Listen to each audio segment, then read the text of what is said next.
Hi, everyone out there. I hope that you can hear me. If you have any difficulty, please type into the question box that you cannot hear me, and we'll make adjustments.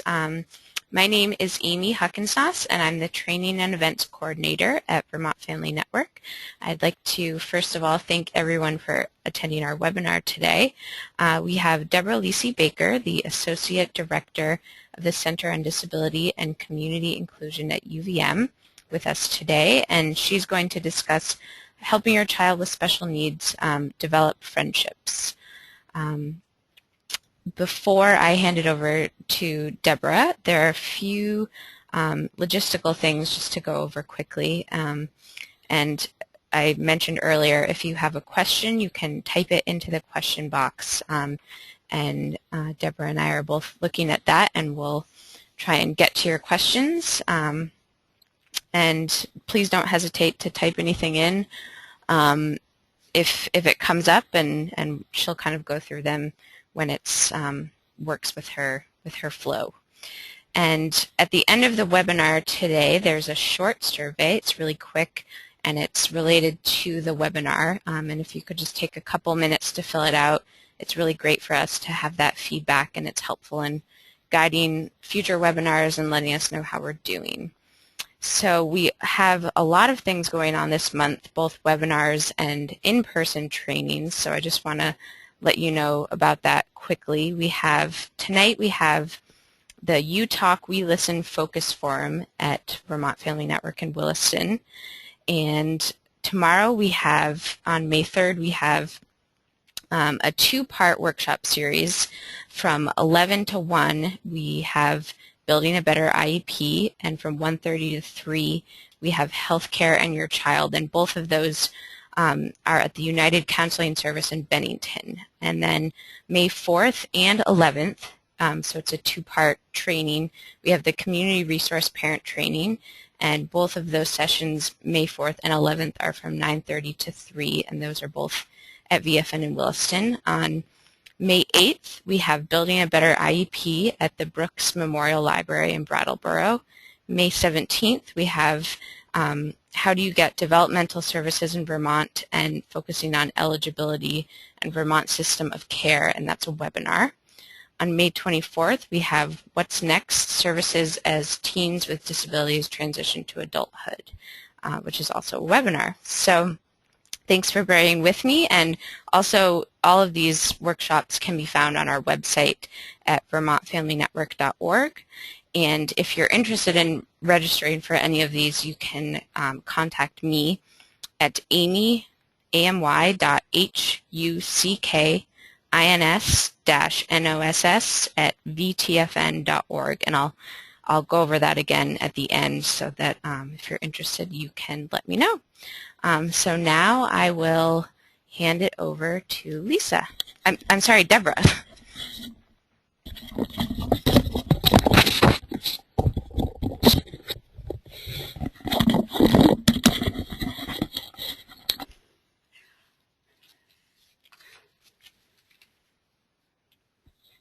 Hi, everyone. Can you hear me okay?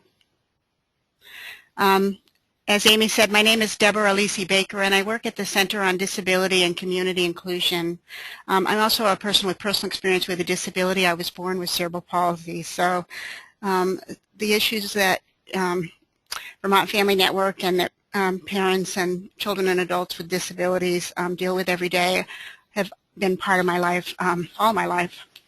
So this is, to me, an important topic, and hopefully an important conversation. I want to give people an opportunity, if they're comfortable and want to introduce themselves and write any background information on why you're interested in this webinar and what you'd like to get out of it, so we can try to address those questions and issues as we go forward. And I also just want to highlight that, I was kind of overwhelmed when I was asked to deal with helping your child with special needs develop friendships, because I know that in some communities and some situations, parents and children and adults with disabilities have lived with so many barriers and so many painful experiences that the idea of even trying to find openings to develop friendship and social inclusion can feel overwhelming and challenging. But in the last 2 years, I've actually been doing work with students and families and schools, and have had some experiences with them that give me tremendous hope. And so I'm going to talk about some of those today, and hopefully we can have a conversation about how to help that happen in more places.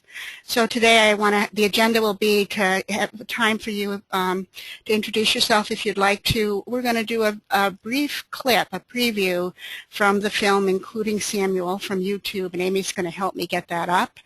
We're going to then go through my slides and go through some of the tips and strategies and issues for really fostering opportunities for friendship and social inclusion in home, school, and the community. And hopefully have a discussion, questions, and I've got one other live link that will follow with an example from one school about some wonderful things that happened because of friendships that happened in the school. And then I gave you, just at the end, websites that we're not going to visit, but they're resources for you in the future. So I want to see if anybody wants to introduce themselves. Say what maybe your interests are, or what you'd like to see addressed.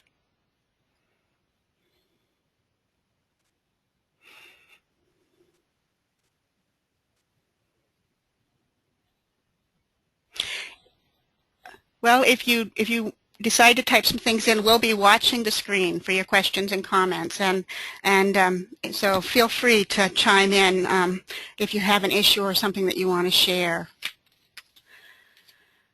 And you know, as I mentioned, I know that it can be incredibly challenging to be the parent of a child with a disability, regardless of what age your child is, and it can also be very challenging to be a person with a disability growing up.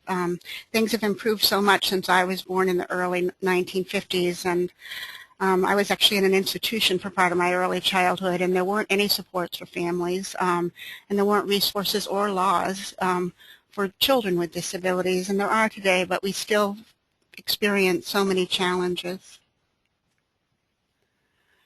Great. I did get one comment, so we'll go back to that when around how parents can get involved with their school to help their child develop friendships. And that is part of what I want to go over today. So thank you, Janice, for bringing that up. And I want to share first a story that I was very moved by, and that was part of the reason I really wanted to get back into Vermont schools. I used to work with Vermont schools and actually with Vermont Family Network many years ago. When it had a different name. And I interviewed a lot of parents and talked with them, and we did advocacy together. But, and people would talk about both what was working and what wasn't working. And what's striking to me is how often we're still working on some of the same issues. And years ago, I met a young man in the Montpelier community who, when he was a teenager, he was about to graduate from high school. And he asked the principal at the high school to organize a school-wide gathering in the auditorium. And he went up and spoke to his classmates and to the teachers and administrators. And he said, I've gone to school with many of you. I've been part of the community since we were young together. I've known many of you for many years. And in the high school, I've been with you. I've been a classmate for the last 4 years. They've been the loneliest 4 years of my life, because even though we passed each other in the hall, nobody reached out to say hello.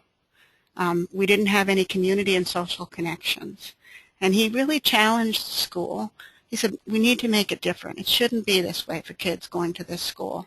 And what happened, because he was brave enough to open up the dialogue, is kids who had disabilities, kids who came from different racial backgrounds, kids who were poor, kids who were gay or lesbian, kids who were just lonely, all spoke up and said, you know, we are experiencing the same thing. How can we change the culture of the school? It shouldn't happen this way.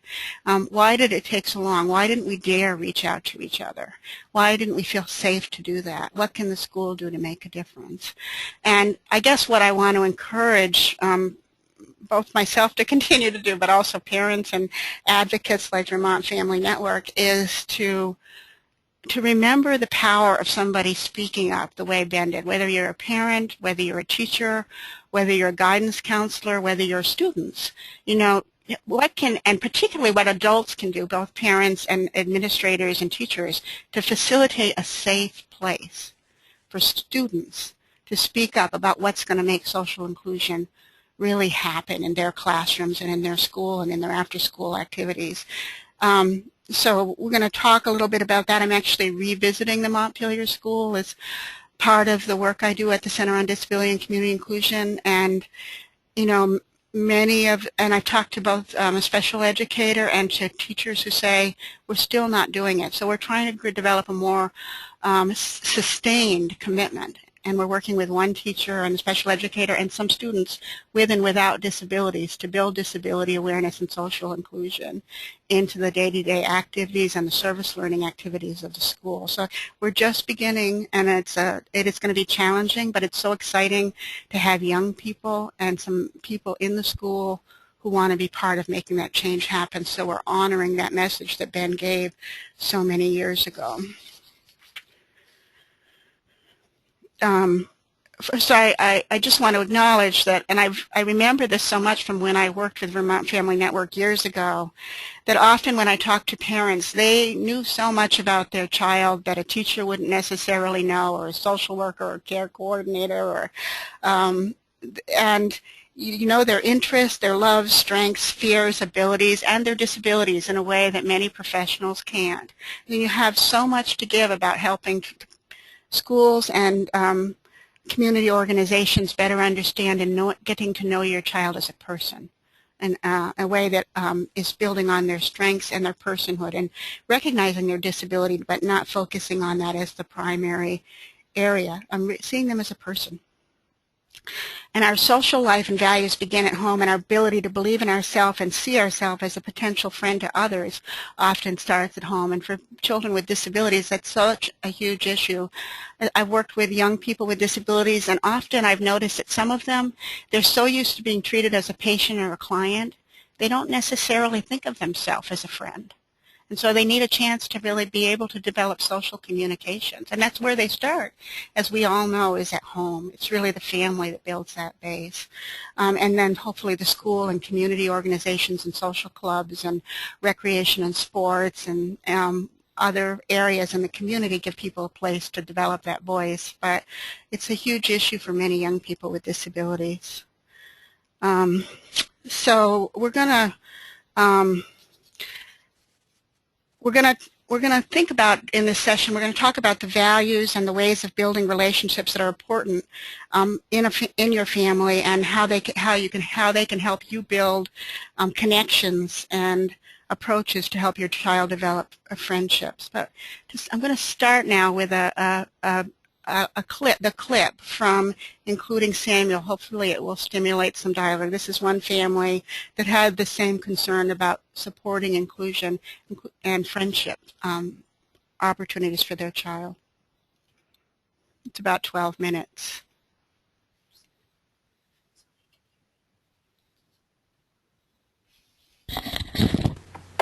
Welcome to GoToWebinar, Web Events Made Easy.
The younger boy talks to the camera.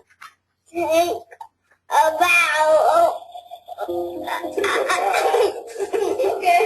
older boy stands and bows to the camera.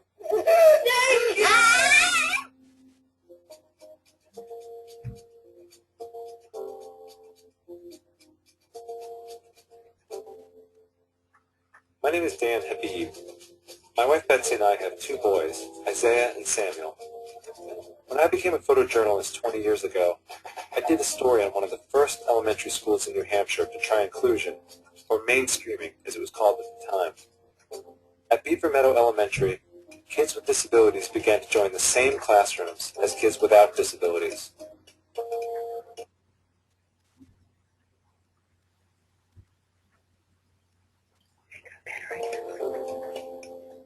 Now my son goes to Beaver Meadow.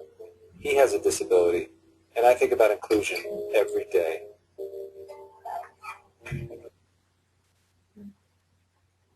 When Samuel was a baby and we first started realizing that he might have a disability, I remember being really afraid. Words read, Betsy McNamara, Samuel's mom. All the things you imagine for your child were things I was afraid about. How could he run around on the playground and play kickball when he couldn't run? How could he yak on the phone with his teenage friends when he has trouble talking? How could he get a full education and go to college when he can't hold a pencil? I just couldn't imagine beyond that, and I was very afraid for him and for us. Now a toddler, Samuel slowly rolls across the floor. I am Isaiah, Samuel's brother. He was born when I was about 3 years old. We love to watch the Patriots games together. Isaiah wraps his arms around Samuel's head and hugs him. Then he kisses him on the cheek. You did that, did you?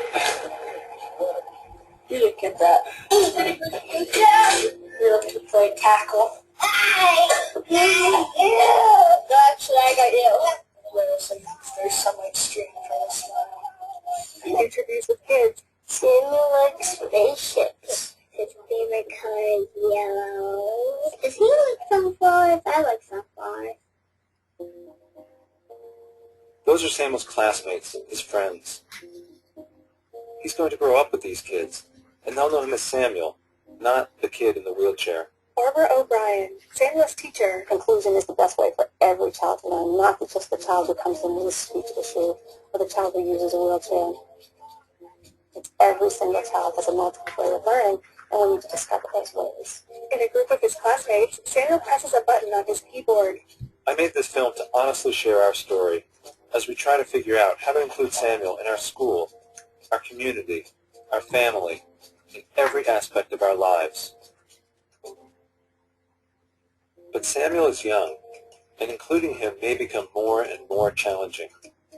So I also made this film to learn from the experiences of others, like Alana Malfi, Marlene Oriana, Emily Huff, and Keith Jones, who can look back on the choices they made and their parents made, and how that affected their lives. Keith Jones, disability rights activist, hip-hop artist. And you cannot box people out in the room 20 by 28 hours a day and then ship them off into the world and expect them to have social interactions here.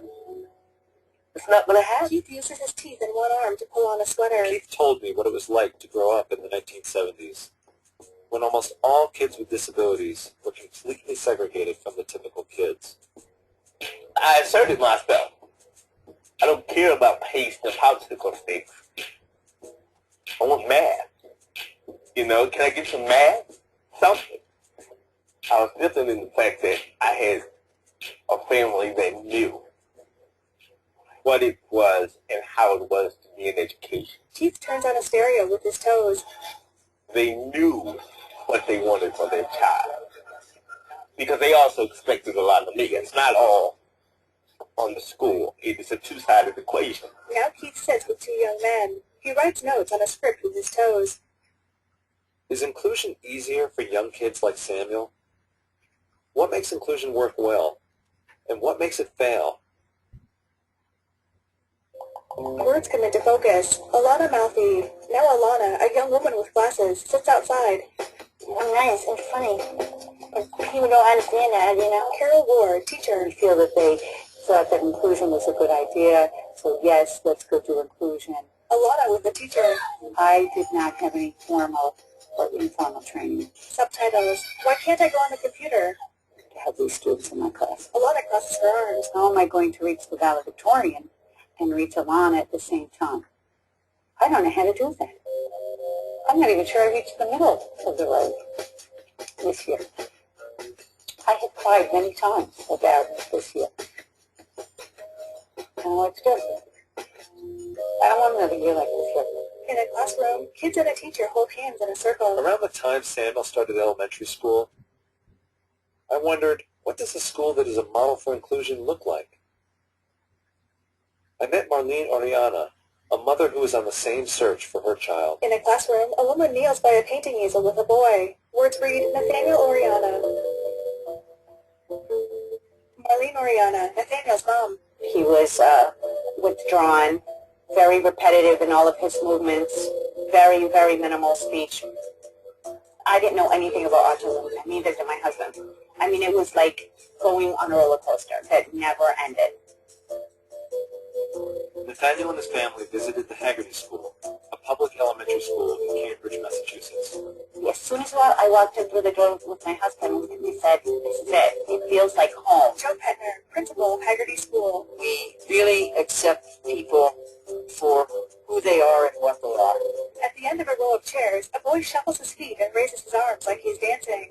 Principal Petner. Whether it's one's racial background, racial ethnic background, one's socioeconomic background, one's family constellation, one's abilities. Seeing diversity in its fullest sense as an important quality. In class, Nathaniel raises his hand to answer a question. We're happy to have children. Something that's fun. I can't limit him. I can't do that. Everybody else in life is going to limit him. I can't do it. Now in class, a woman motions with her hands. Can all children be included? Are there times when a separate school really is the best place for a student? I got to know Emily Huff as I looked for answers to those questions. Now the woman paints at an easel. Emily Huff, mental health advocate. I am in a doctor's office and they're talking like they know every single thing about schizophrenia that is to be known. They don't. I'm like, you don't understand anything. When you have 7 people living in your head, then we can talk. A tattoo on her forearm shows symbols around a flame. I had this internal world of fighting and friendship and all the excitement, all the things I didn't have in this world. And I continued to live in that world more and more and be in the real world with my family less and less. In a photo, Emily wears a cape. Now Emily paints. The more they picked on me, the more walls I put up, the more I alienated myself, the more I said to myself, I don't want to be part of their world. It was a lot of pain, a lot of crying, a lot of uncertainty about who I was. Anne Huff, Emily's mom. So it was very clear. A doctor had warned a year ago that placement in a public school was putting her at great risk. I just want people to see the friendly, clever, smart, whatever I am person and not judge. People are different. Life isn't perfect. I just wish that one day I didn't have to hide who I am. On a polished wood floor, Samuel slowly crawls forward on his belly to push a toy car. Betsy McNamara. Now that I'm so close to a person with a disability, I can't believe that I was so blind to what people with disabilities in our community, in our country, in the world deal with every day. There was this huge civil rights issue, this huge amount of prejudice going on, and I never noticed it before. Principal Petner. I see the work of inclusion as probably the last frontier of desegregation. Photos show police dog jumping at a black man. If you read the brief from Brown versus Board of Ed, the Board of Education argued that if we let blacks be integrated, that the next thing you know is that we'll be letting people with disabilities be integrated. Samuel has changed the way I look at everyone around me. He has taught me not to prejudge anyone by how they talk, or whether they can talk, or how they move or see or hear. He has taught me patience. He has taught me not to make assumptions. Have you learned anything from him? Dan and Isaiah. Yeah, I guess. I learned it's possible to sit down, play t-ball, and still hit really far at the same time. In the backyard, Samuel swings a bat and hits a wiffle ball off a tee. Samuel brought the disability rights movement into our home, and every day it brings new questions. As Samuel grows up, what can we do to make sure that people see that his cerebral palsy is just one part of who he is?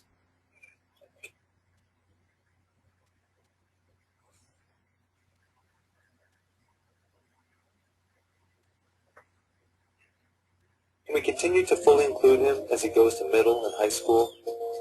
What about the times when inclusion has to take a back seat, as Samuel misses weeks of school to get through another health crisis? I don't know the answers to those questions right now, but I know that Samuel loves life.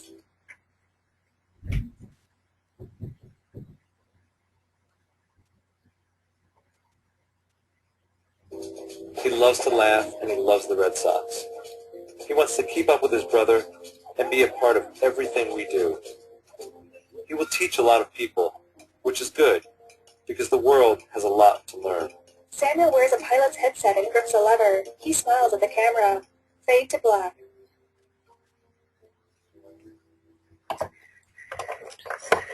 So I showed that clip in part because it really, I think, expresses the transformation in a family life is, when a child has a disability, but also how important it is for the parents and the child with a disability to be part of voicing what those experiences are and being a bridge to transforming the schools and the communities they live in, which I know you do every day.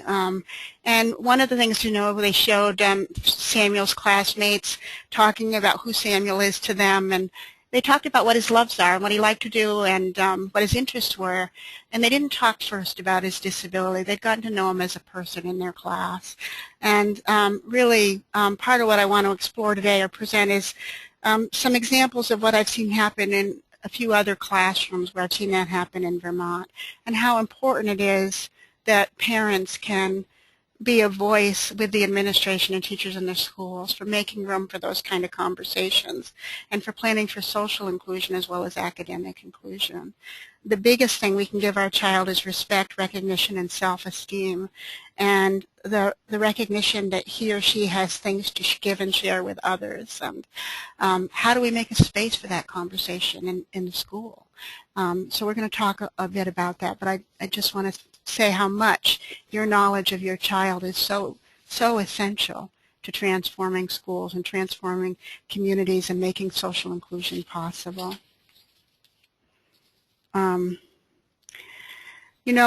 When we're children, we spend most of our time in schools, so we want it to be a good place for our children to be.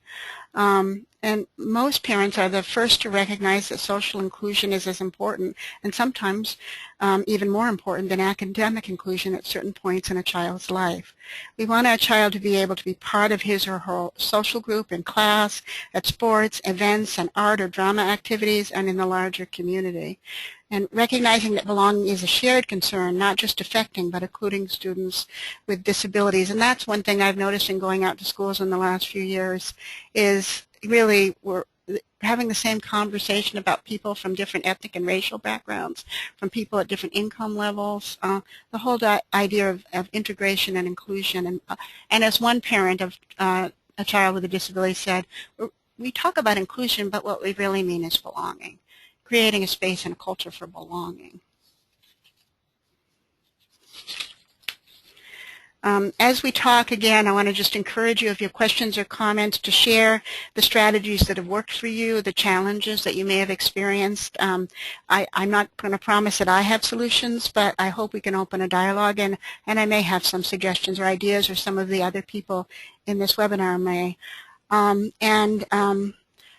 I wanted to highlight that there's, different strategies that you can use to get support from other parents, from advocates, and tools and techniques that can help. One I mentioned is the SODA strategy for planning and problem solving. I don't know whether you have ever used it. It's pretty simple. You just state the situation you're in. Very simply, you put down what opportunities are in front of you to maybe deal with that situation, to make improvements or changes, and then you list the disadvantages and advantages. And so you look at the different options or opportunities and decide one that makes most sense. And that can be a very powerful tool when you're either working on one child's, on building social inclusion into a child's IEP or into their school experience or community experience, or it can be really helpful when a group of parents come together. And I've seen this happen in schools where it's hard to try to change the culture of a school alone. So parents create social inclusion committees with their school to be working together to put pressure on and make space for a conversation about inclusion and cultural change in the schools so that children with disabilities really have the opportunity to belong. And for doing that, it's just so important to find allies, the power of group action. Together it's possible to do things that we can't do alone. And I remember that when my son was young, I was the person with the disability, but he had some significant challenges in the public school he went to. And a group of parents who had similar concerns, we sort of banded together. So we had more of a voice in talking to the administration and asking them to do something like SOTAs and come up with some solutions with the parents and with students. So I'm going to talk about some school strategies and the importance of finding your allies. And the picture that we showed at the beginning of the PowerPoint, I don't know if we can bring it back up, but I want to highlight it.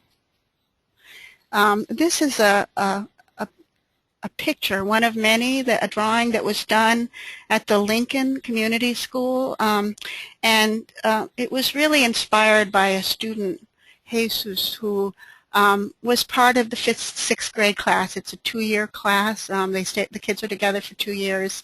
And when Jesus, who had significant physical disabilities and difficulty with ability to communicate because of cerebral palsy, when he joined the class, the teacher was not really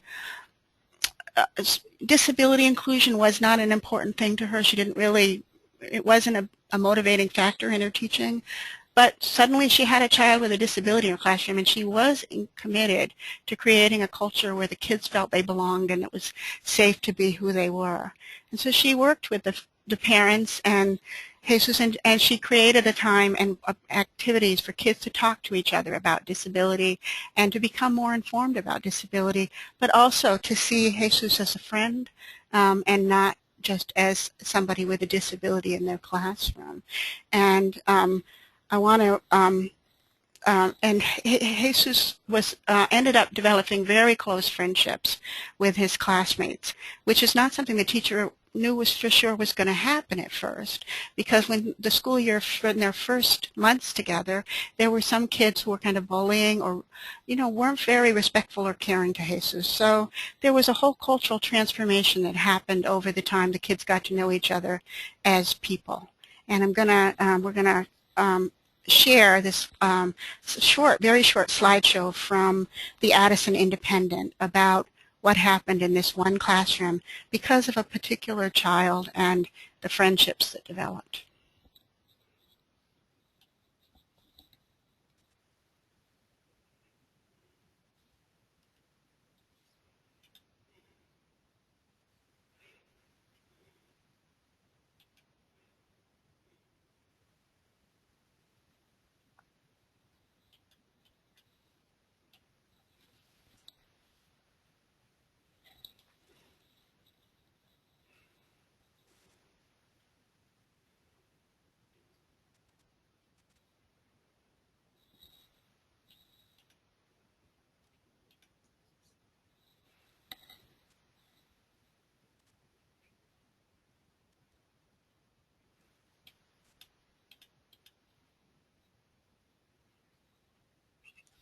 I think so.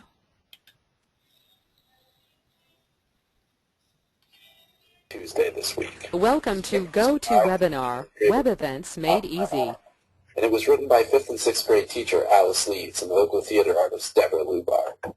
The performance is the culminating piece of the students' year-long exploration into American disability rights and awareness. It details the struggle and frustration that an 11-year-old with cerebral palsy faces when she tries to succeed in school. I can't take this anymore. It's making me nuts. Those are the verbalized thoughts of the main character, Melody. She finds herself trapped in a body with motor skills that don't function. With no way to voice her emotions, she finds herself lost in a world of words. By the time I was 2, all my memories had words, and all my words had meanings, but only in my head. I have never spoken one single word. I never will.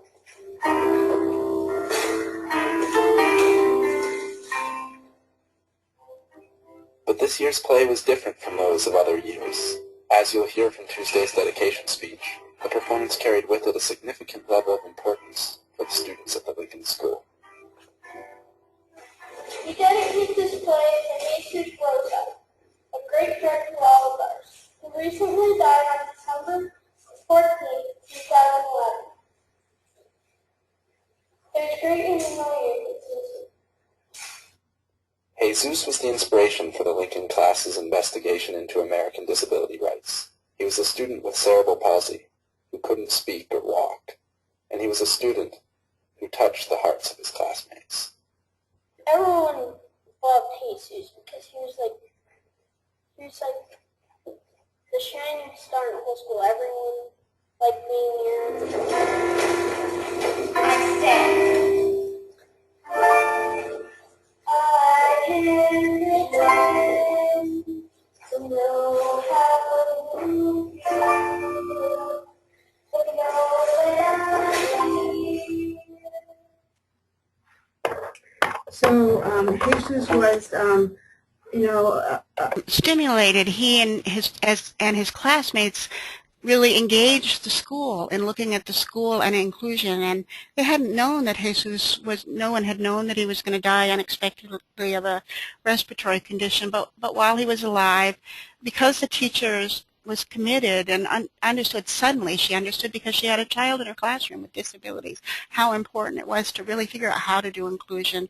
She found ways to make sure, for example, by having students pair up with Jesus take turns pairing up and doing activities during the recreation times, and so that they had time together and get to know each other as people, and did a lot of work on what they needed to do to make the classroom more inclusive and the school more inclusive. The kids actually decided to do an accessibility review so that they had a better understanding what it was like for Jesus to be in that school. A whole range of activities, and as the slideshow shows, they explored disability rights and how it related and compared to the civil rights movement for people who are black. So it is a transformative experience for the teachers, for the classmates, and for Jesus and his family. And I've been involved in this just for the last 6 months, and it's been so moving to see what's happened because of the transformation that happened because of creating a space for belonging for Jesus and real friendships that happened with his classmates.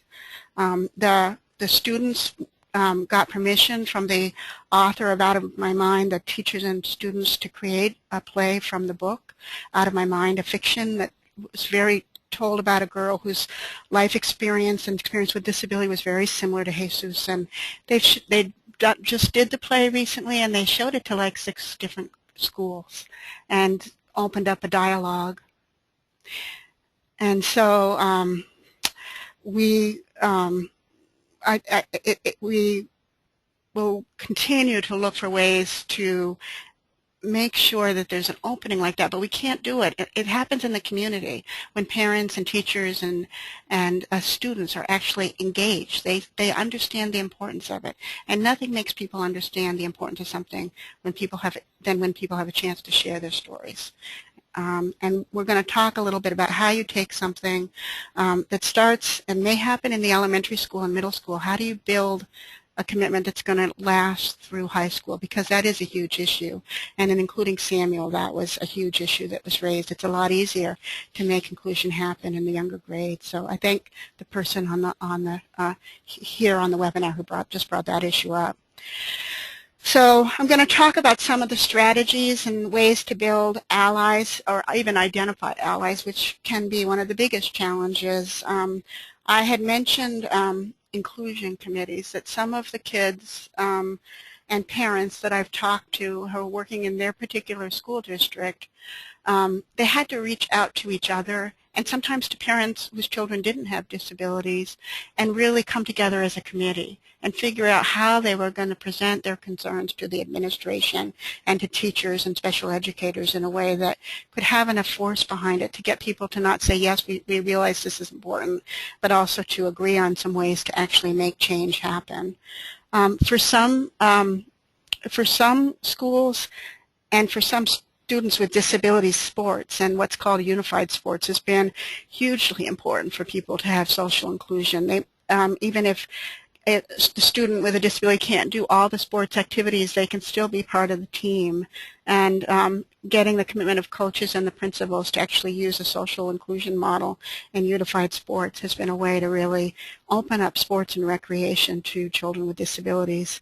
In Brattleboro, the Special Services Coordinator just in the last year has started working with another community organization, and this is for classrooms across the age span, and the community organization is working with her to build a mentoring program so that young people without disabilities are partnering with kids with disabilities to support social inclusion in the schools and in broader community activities. A huge issue is finding the teachers and the administrators who are willing to listen. Sometimes you find them through talking to other parents, but one thing that we found helpful is to actually identify a person or people with disabilities and parents who are willing to go with you and share their stories and really talk about what happens when social inclusion happens and why it's important, and share their stories and be willing to go in and talk to classes about what it is like to live with a disability. One of the schools that we worked with in the Burlington area, a teacher worked with the principal and the administration and other teachers. It was his idea to create a Reading for Inclusion program, just as there's been a reading on racial issues and inclusion for people from diverse ethnic backgrounds, taking disability into a Reading for Inclusion model, and where you actually have people from the community come in with personal experience with disability and read different books to different classrooms and have a dialogue and a conversation. That's been a huge issue, and I found actually for even getting other schools to be willing to consider a conversation about inclusion, starting with a story and an outside speaker can be a huge step forward. And what's been kind of exciting for me, and I mentioned, for example, Montpelier High School, is we've started working with some different schools in the central Vermont area to identify teenagers with and without disabilities who are willing to work together to create some arts and social studies and dance and poetry jams as ways to go into a classroom and talk about disability and do some creative expression and really address and confront and talk pretty openly about social inclusion and disability. So, you know, we have just started this. It's brand new. It's we're working with a special educator and a writing teacher, but it was started by a young woman with disabilities.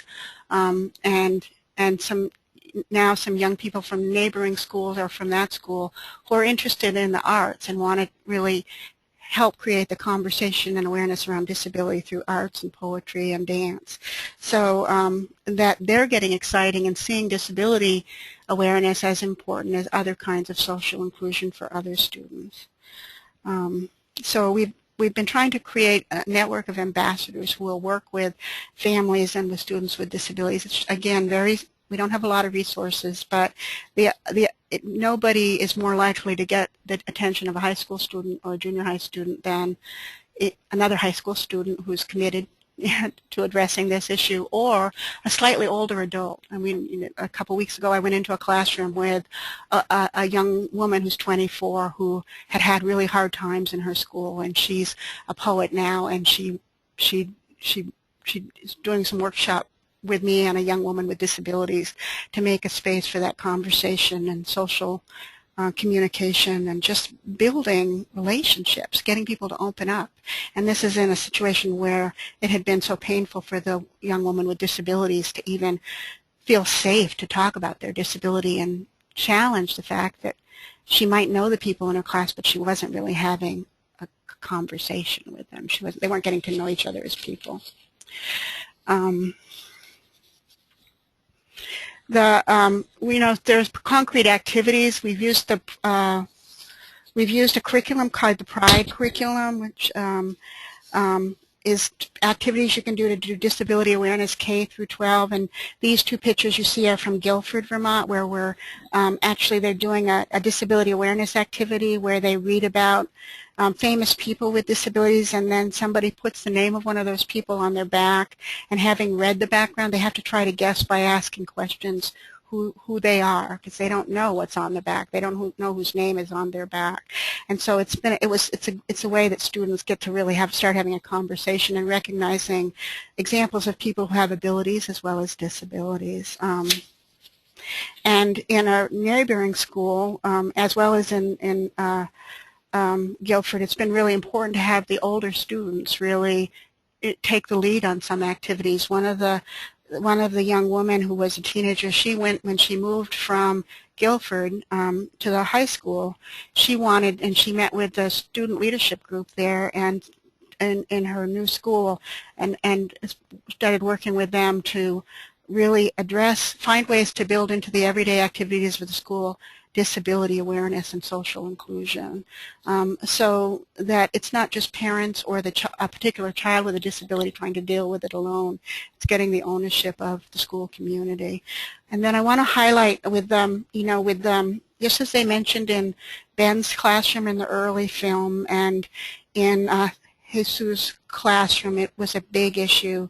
The importance of creating the space for talking about the culture of this and the values, the ground rules for how we treat each other in a classroom can be a huge way, a very important way to talk about disability and really be pretty direct and honest about disability questions, but frame it in the broader context that we're trying to make the classroom a safe place, or the gym or arts or theater programs a safe and welcoming place for all students. And how do you do that? And so kids really talk about some of the things that they want, whether or not they have a disability. Everybody wants to be treated with respect. Nobody wants to be bullied. People don't want to be judged. I mean, some of those things, so it opens up then a conversation to talk about some of the differences students have, but coming to a respectful way of spending time together in the class or in the school. So I mentioned some resources that can help are the National Teaching Tolerance curriculum and the Vermont Pride Promoting Respect and Inclusion through Disability Studies Education. And both those have a strong, very strong and clear strand where they're really under the underlying issue of what kind of culture are we creating in our schools, and is it supporting respect for people and recognition and almost celebration and acceptance of difference, not just disability as difference, but our shared community should have room for difference as part of what we share. And so that's been really important to have some curriculum models that really build in the concepts of respect and valuing others into the way you teach and the way you create space for the students in your classroom.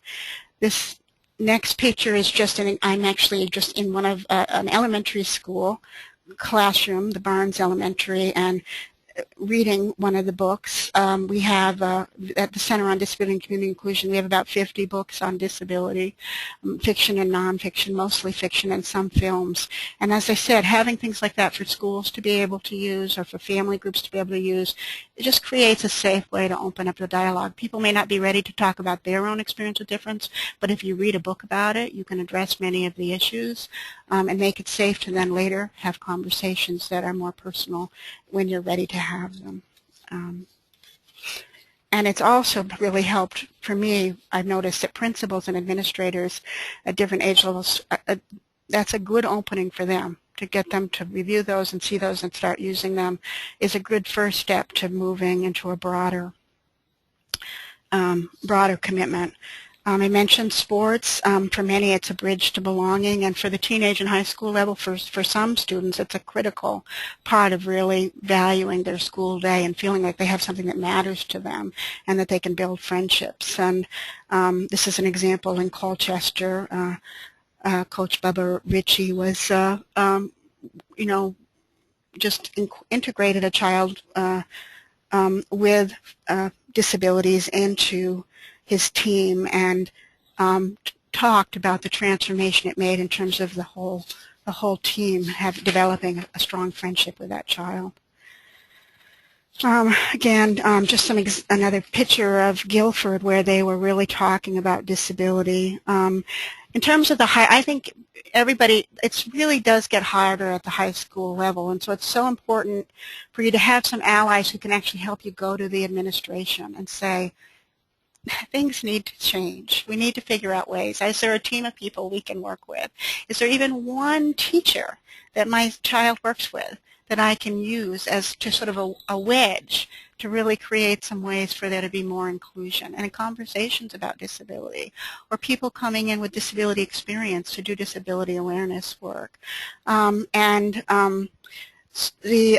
mentioned some of the things that I've started seeing happening, the development of a community mentoring program,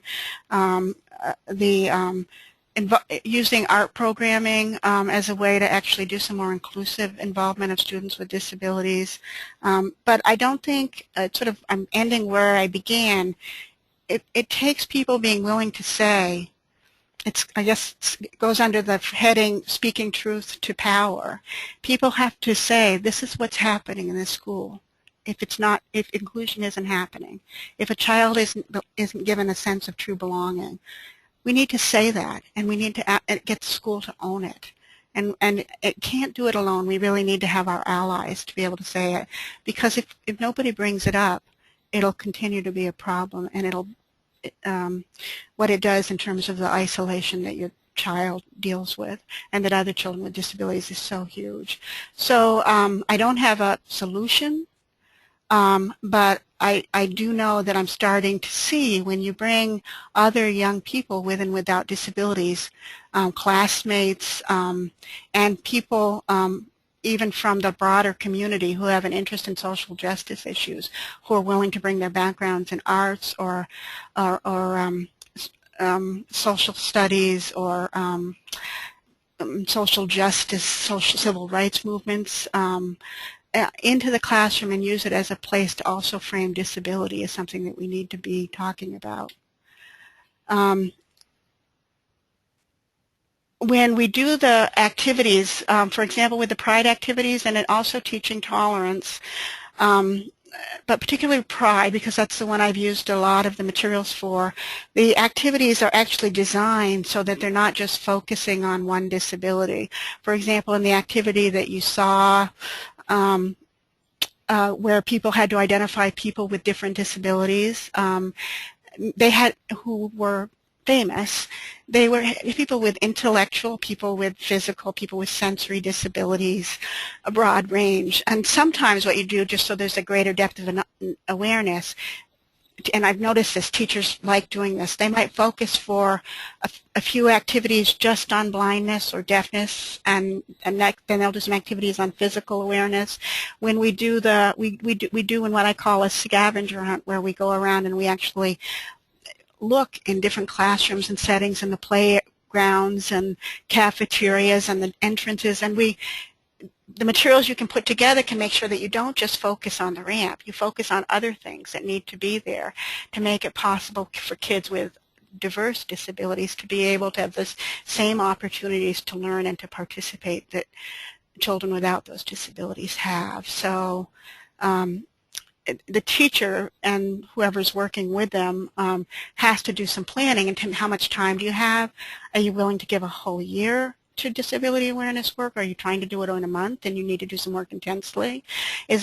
What we're trying to do with some schools like Harwood, it's been doing work with Pride for several years, is build a commitment that they're not just going to do it in one classroom.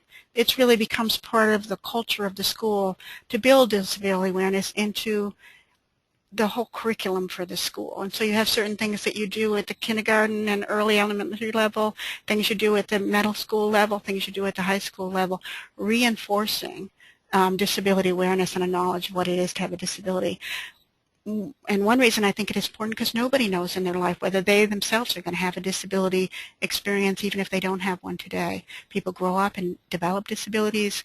They become parents and have children with disabilities. We need to prepare ourselves and our children for understanding disability as part of the normal experience. It needs to be something we're more comfortable with and more aware of. It's not such a shock.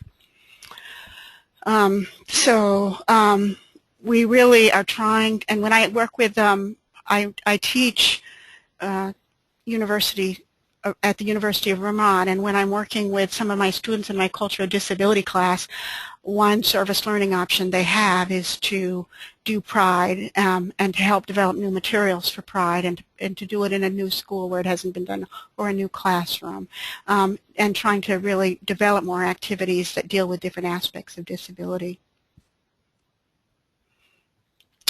In terms of dealing with hidden disabilities like mental illness, I think, and some learning disabilities, I think that one of the things, again, that I found is having films and books about the issue, having an outside speaker who's willing to come in and talk about their own personal experience, or identifying, and I've done this some where I take a story about a person with a hidden disability and write it up in sort of age-appropriate language so people can review it and then have a conversation, answer questions, write about it, explore some websites where people with those disability experiences are actually sharing their stories. Really being able to show the gifts as well as the challenges so that there's better understanding. One of the ambassadors we have for the Pride curriculum is a young woman with psychiatric disabilities, and talking about how hard it is sometimes to deal with classmates when she was younger and when she was in high school and having to deal with bullying. So running out of time here, so I want to highlight some things. If you go on the CDCI website, which is in it should be the last page. We can go back if we have time, but I want to make sure you know how to reach me. If you go onto the CDCI website, and we have a Pride page in our project list, www.uvm.edu/CDCI, and then Pride, there's some tools and resources that are available that highlight some of the materials in Pride. If you email me and you want more information about Pride or teaching tolerance, if you just want to be able to share what school your child is in or what community you live in and ask for ideas, and I may know somebody in that community who'd be willing to work with you. We have very limited resources. The work we did on Pride was part of a tiny grant, which we're hoping will be renewed, but I'm happy to answer any questions, and I'm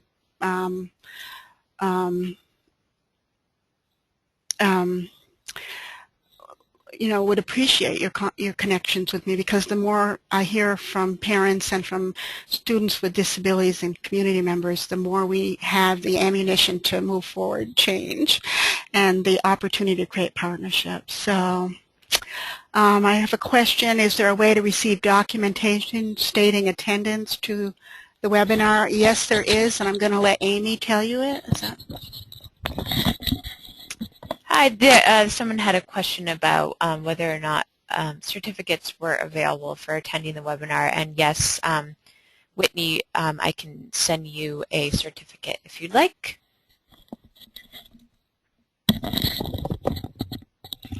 So I'm sorry we've run out of time, but I wanted to make sure you had my contact information, including my email, so you can get in touch. And on our website, we do have a list of some of the books and resources we have, and some sample curriculum, and I'm happy to send you a link to some other websites and organizations that are doing disability awareness work in the schools, or let you know if I know someone in your community who's working on creating more support for belonging and friendship for children and young adults with disabilities. Thank you so much.